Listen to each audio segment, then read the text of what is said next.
Hi friends, ഇന്നത്തെ നമ്മുടെ video എന്ന് പറയുന്നത് ഞാൻ ഇന്ന് മാളിൽ പോയപ്പോൾ വാങ്ങിയ കുറച്ച് കാര്യങ്ങൾ കാണിച്ചു തരാൻ വേണ്ടിയിട്ടാണ്. അപ്പോൾ ഇത് ഫസ്റ്റ് ഈ ഹാൻഡ് ബാഗാണ്. ഇതെനിക്ക് ഒരുപാട് ഇഷ്ടപ്പെട്ടു. അതിൻ്റെ ഡിസൈനിങ് ഒക്കെ കണ്ടില്ലേ, ഒരുപാട് ഇഷ്ടപ്പെട്ടു. അപ്പോൾ ഇത് നമുക്ക് എവിടെയൊക്കെ പോകുമെങ്കിലും എടുക്കാം സൂക്ഷിച്ചാൽ കുറച്ച് കാലത്തും. അപ്പോൾ ബാഗത്തെ ചെടിയൊക്കെ ഒന്ന് വീഴുന്നുണ്ട്, ശോകം വെച്ചതാണ്. അപ്പോൾ അതിനുള്ളിൽ ഞാൻ വളയും വാങ്ങിയിട്ടുണ്ട് കേട്ടോ. 12 എണ്ണം വരുന്ന ഒരു കുപ്പിയുടെ വളയും ഈ കുപ്പി വളയുടെ പീസസ് ഇറക്കി വെച്ച പോലത്തെ ഒരു വളയാണ് വാങ്ങിയിട്ടുള്ളത്. പിന്നെ ഞാൻ വാങ്ങിയിരിക്കുന്നത് ഒരു ഗോൾഡൻ കളർ വരുന്ന ഒരു വളയാണ്. ഇതും എനിക്ക് ഒരുപാട് ഇഷ്ടപ്പെട്ടു കേട്ടോ. അതിൻ്റെ ഡിസൈനിങ് ഒക്കെ കണ്ടില്ലേ, അപ്പോൾ അതും എനിക്ക് ഒരുപാട് ഇഷ്ടപ്പെട്ടു. അപ്പോൾ ഞാനിതൊന്ന് ഇട്ട് കാണിച്ചു തരാം. അപ്പോൾ ഇത് ഞാൻ ഇട്ടപ്പോൾ എനിക്ക് ഒരുപാട് ഇഷ്ടപ്പെട്ടു. നമുക്ക് ടെമ്പിളിലൊക്കെ പോകുമ്പോൾ ഇടാൻ പറ്റിയൊരു വളയാണ് ഇത്. നമുക്ക് മാരേജ് ഫംഗ്ഷനിലൊക്കെ ഇടാൻ പറ്റുന്നത്, കുർത്താസിൻ്റെ ഒപ്പം ഇടാൻ പറ്റുന്നതാണ്. ഇതും എനിക്ക് ഒരുപാട് ഇഷ്ടപ്പെട്ടു.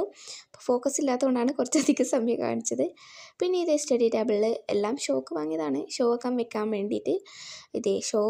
വേണ്ടിയിട്ട് ഒരു ഫാനും വാങ്ങി, കറങ്ങുന്ന ഫാന്. അപ്പോൾ ഇതേ പിന്നെ ഒരു ക്രഞ്ചീസാണ്. ഇത് ക്യൂട്ടായിട്ട് കണ്ടിട്ടാണ് ഞാൻ വാങ്ങിയിട്ടുള്ളത്.